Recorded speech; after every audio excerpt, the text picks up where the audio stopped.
What's up? What's up? What's up? Man, what a beautiful day. It's like 70 degrees, man. Just traveling from job to job. Got a little break in my schedule, so just checking out all the guys, making sure everything's good. I blew in some insulation this morning, got my hands a little dirty, set some baffles. I took a video of all that, so I'm going to post that once the job's done. Got a lot of before content, a lot of during content, and then just going to get some after content, and I'll post that up. About how to add insulation to your jobs, and I mean how much money it can make you, but that's not what I'm here to talk about. So I got a comment on one of the videos. Somebody asked me, my boy Josh said, how do you maximize insurance claims? And he said that he heard from what he hears that there's a lot that they don't cover, that we have to buy or supply to finish the job. So I'm going to cover a little bit of that. Now, I just want to make something clear. I don't own a restoration company. I do a lot of storm damage. I do a lot of wind damage, hail damage, a lot of stuff with shingles. So what I'm going to tell you is from my experience. I don't need any comments saying that's not how it works or anything like that. I'm just telling you from what I know and what I do. We just had a windstorm here that like ruined the roofs in the whole area. We've helped with about 100 claims. In my experience, I've probably helped on 250 claims. So I only know what I know, and that's it. So if you disagree, or you have a different vision, or that's not how you're supposed to do it, I don't know. I don't care too much, to be honest. So here we go. Okay, so a storm happens. The insured is going to call their agent. They're going to file a claim. They file a claim, and an adjuster comes out and assesses the damage. Now, when the adjuster comes out and assesses the damage, we'll say that one section on the back is blown off. Now, depending on insurance company to insurance company, they all have their own protocol and their own regulations. So every company covers something a little bit different. And another thing is states have different policies as well. Michigan is a no-match state, so they don't care. There's not a rule if the whole front of your house blows off. If the shingle on the back of the house is blue and the front's purple, it doesn't matter. It doesn't matter if the shingle color's not made. It's a no-matching state, so they do not have to match your shingle. They can replace half the roof, and the other half can look totally different, and there's no way to fight that, and that's a fact.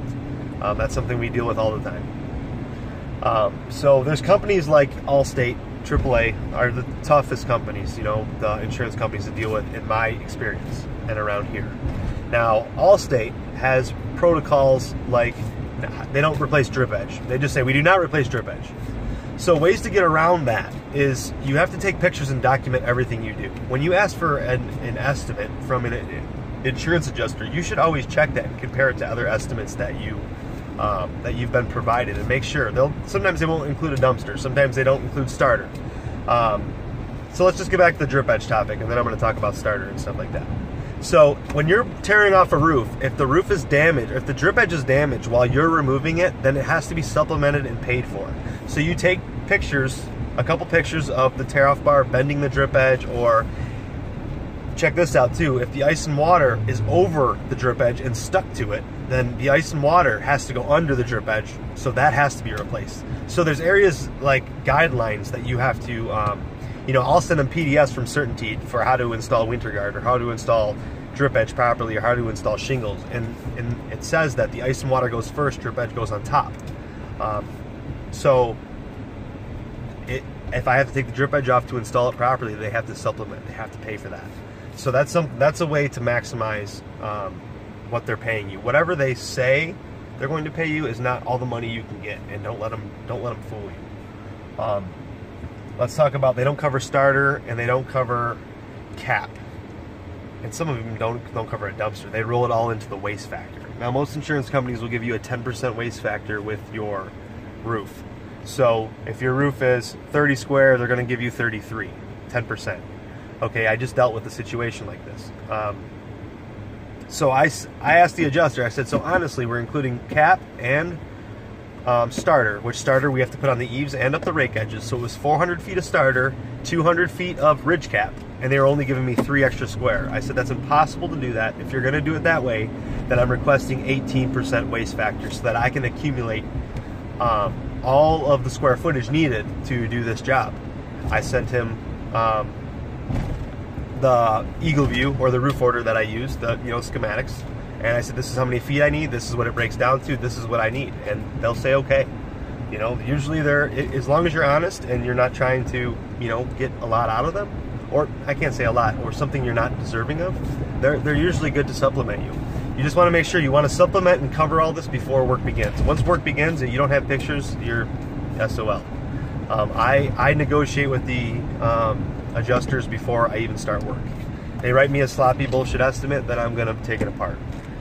Here's another thing that adjusters will tell you about roofing is we don't cover ice and water shield unless it's on the roof. We're not going to replace the ice and water shield. So ice and water shield here didn't become code just became code the last 10-15 years or so. So we have to go ice and water shield 2 feet past the heat bearing wall. So most of the roofs we tear off does not have ice and water shield under the roof, so they don't want to pay for it. So the way you get around that is you go to your city, your county building, and you ask them for the building code for your county. You take a picture of the building code saying ice and water has to go 2 feet past the heat bearing wall, and you send it to your insurance adjuster, and they have to pay for it. They have to pay for what's code in your area. You can't put a roof on. It's not legal to put a roof on without ice and water, so they have to pay for it. So you have to know your stuff, and this stuff comes by experience. I haven't been trained this. I just started meeting with adjusters, a couple years ago when we had a really bad hailstorm. And I would just, and most of them are cool as hell, just ask them, so what are you looking for? Why are you touching the matting? When it comes to hail, the matting's got to be damaged. Why are you lifting the shingle? What's a brittle test? What are you looking for? What do you think you're going to cover? Always request a copy of the estimate.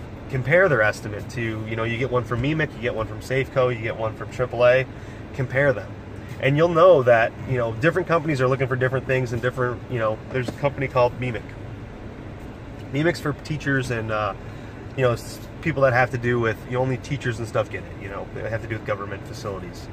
MEMIC's pretty cool. I mean, 2 sections of the roof will be blown off, they'll cover the whole roof for their insured. They care about their insured. AAA, it's like every slope, that's it, we're repairing it, or replacing one slope at a time. The whole roof has to be damaged. You get a whole roof from AAA. It's tough. But you'll learn these little tricks, but you just have to ask a lot of questions. Fortunately for me, the only people I subcontract for is it's called Icon Restoration. It's a restoration company around here. I do all their roofing. These guys are awesome. I mean, they teach me so much. I call and ask them a question. Sometimes they'll write estimates for me in Xactimate. I don't have an Xactimate format. Xactimate is a program that you put in your zip code and you put in 3-tab shingles, and it pops out a price, and that's what the insurance goes off of. They put in removal, and your zip code pops out a price per square. Installation, price per square. Felt, price per square. Drip edge, price per foot. So their estimate is the same as the insurance estimate. You just got to make sure that everything's on.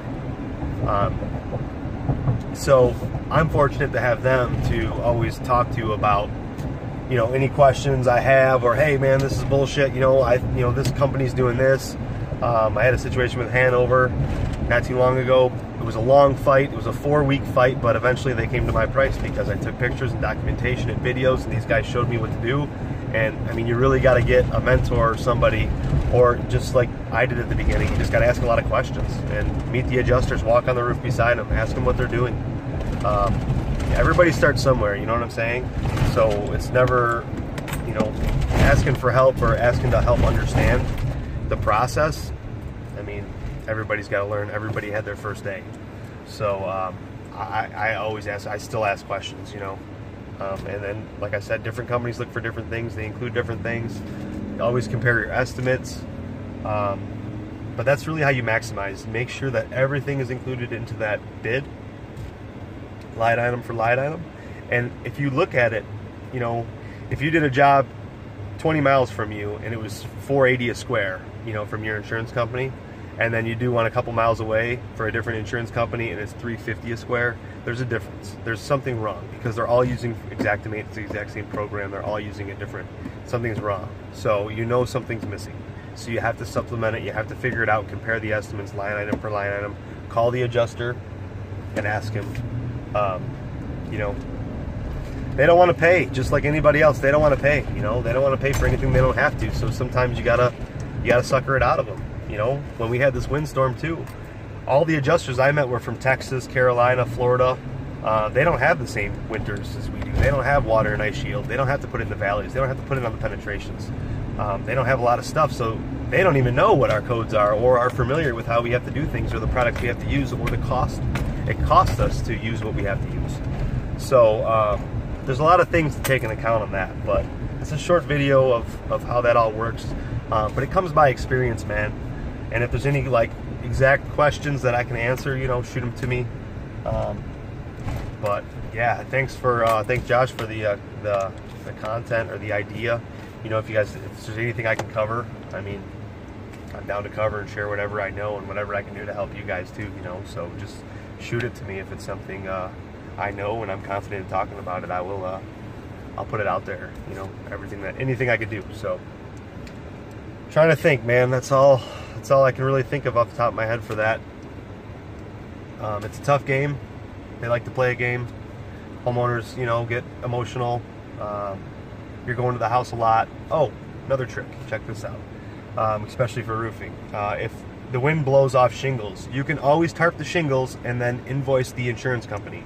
That one I did where I put, killing the tarp game or whatever I posted, I invoiced the insurance company $2,400 for putting that tarp on, and they paid it. They'd rather pay me to do the tarp than to come back and, you know, fix the ceiling because it leaked and pull out the insulation and put dehumidifiers and air scrubbers in there because there's mold. They'd rather pay me, and I mean that one was exaggerating. You know, it's $2,400. They're not all $2,400, but they're all at least $500. If you get on the roof, you put a tarp on there, an 8x8 tarp, that's $500. You know, and the insurance company will always pay that. So make sure that is on your estimate. A lot of times the adjuster will ask, "Hey, did you tarp the roof?" You say, "Yeah." "What did you charge them?" $500. They'll say, "Okay," and then the estimate comes and it's not even on the estimate, and you're always entitled to that. Don't get outrageous with it. Don't get, you know, greedy.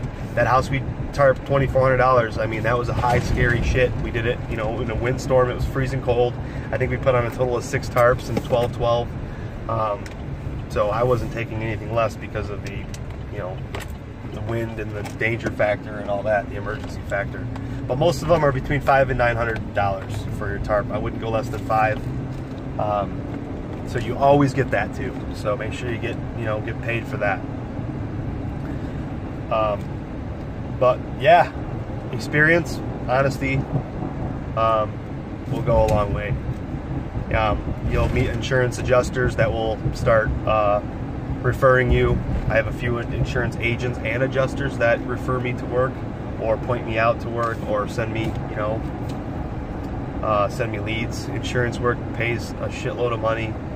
I'll just put it out there. For instance, we did one. It was 38 square. They paid us $24,500. Took us a day and a half. I mean, you could break down the per square price that is, and just imagine, the benefits of something like that. So that's about it, man. And when it comes to insurance claims, I know that the money is going to be high, so I always add in premium materials. I know if it's a 3-tab shingle, 3-tab blows off, they're paying you to put 3 tabs back on. Come on, man, you're making money. Use some integrity and put on some, I put Landmark Pro, Certainty Landmark Pro on everything.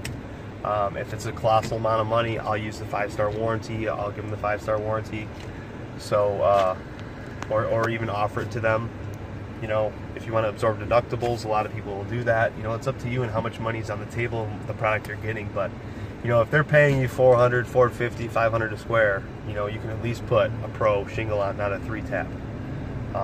So everybody knows I'm a big fan of the Certainty products. That's all I use. I use Landmark Pros every single day on almost every job I use, or every job we do. They look the best. They're solid shingles for sure. I don't think there's anything on the market as nice as them, especially at the cost. But all right, man. Yeah, if you think of something else, holla at me. Whoa, whoa, whoa, whoa, whoa! Remember, man, before I go, make sure you're getting out there and getting it, baby, because that's what I'm doing. I'm out here getting it. You already know it. I'm out here getting it. All you got to do is just get it. Just get your ass up and get it, man. It's all out here. So, I forgot to say that at the end of my video. It's going to be like my hook line. Just get it. So, I want to see you guys all get it too. Anything I can do to help, holla.